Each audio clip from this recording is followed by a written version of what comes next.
Chapter 6. My eyelids struggled to open. Why was the world so bright? It seemed as if this altitude made sunshine brighter. The air was different too. It didn't seem to fill my lungs, but it was cold and clean. I blinked my eyelids several times as I adjusted to the light, then gave myself a pinch just to make sure I was, in fact, awake. We weren't atop the Cloud Spire Mountains. We were atop the world. I could see other peaks stretching to greet us, but none were anywhere near the height at which we stood. Last night, I couldn't see the land below. Now, it stretched out infinitely. I never knew our world was so big. Green extended out in rolling waves of forested hills. Small stony mountains protruded like sentinels in the unending carpet of life. Looking back in the direction I'd traveled, I could see the sparkling blue-green waters of the ocean, far, far off, where my family was destined to be performing for some small town. I could see it all, an entire civilization laying at my feet. What was even more astounding was the fact that, on the other side of the mountain, there was just as much sprawling majesty. How could I save my little sister from a strange fairy world where I barely knew anything about this one? Well, not by standing around gaping, that was for sure. I'd learn all of this world's secrets and the secrets of any other world I came across too. A great pounding snapped me back to the present. Across from us, this massive mountain peak stood dwarves over 60 feet tall. They were not the short, stocky people I was told of, but giants that could call these mountains their home. Something was off, though. They didn't move. I blinked again. It couldn't be. They were statues. The detail was perfect. Each hair expertly carved so their thick, bushy beards seemed to flap in the endless biting wind. Their eyes cut through you and gave the impression that they watched over all of creation. Far below these statues stood a door carved out of dense red stone. It rose over 20 feet tall, but seemed small next to the enormous sculptures. At the base was a very tall man with curly black hair, who was banging his fist upon the door again and again, screaming, "Let me in!"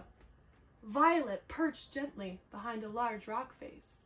I looked to my side to see Small holding a finger to her lips. Shh, let's hold back and see what's going on. The stone door was perfectly smooth red granite. Then, like magic, there was a rumbling of stone. High on the door, a window appeared. From this dark opening, a massive, shaggy dwarf peeked out. He had thick blonde beard that cascaded over a burnished helmet. He loomed over the tall gentleman, then slammed the window closed. Once again, the door was completely solid. From deep within, a voice bellowed, "No girls allowed." For the last time, the tall man stomped his feet. "I'm not a girl." The dwarf slid the hatch back open. "Then where's your beard?" The big man stood on his toes and stretched his smooth face up for the dwarf to see. I'm follically challenged. It's totally normal to not be able to grow a beard.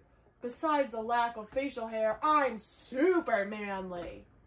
The tall fellow began to flex and show off his enormous undulating muscles. He was impressive, especially when he made his pectorals jump like step dancers. The dwarf, however, only shook his head. "Look, we appreciate you showing off your cleavage, but no girls allowed." Again, the window slammed shut. I'm not showing off my cleavage. I'm wearing a muscle tunic, and those are totally in right now." You'd know that if you didn't live underneath a rock on top of a mountain. Jeez, I'm not getting anywhere with these dwarves. I couldn't help myself. My mouth was moving before I could stop it. With a little lipstick, I bet you could get to second base. Small and I giggled softly. Across the icy rocks, the big man stopped banging on the door and turned around. He heard me! In profile, he looked even bigger, with biceps the size of thiceps. He stood a full head taller than us. His voice wasn't very deep, but nevertheless it boomed against the rocks. Who dares make fun of me? I looked directly into his long face. I couldn't believe it. It was, we both exclaimed, you! And that is the epic conclusion to chapter 6. If you would like to see the picture of chapter 6, it looks like these. Woo! That looks very colorable. I wish I had some crayons and I would color it right now. Or maybe in the morning once I'm better rested. Well, for now, please enjoy your evening and we will see you back here very soon for chapter 7. Good night.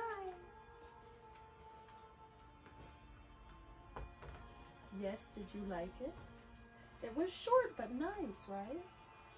I like the part where we met the big guy. Do you know who that is? I bet we'll find out in the next chapter. Just read it.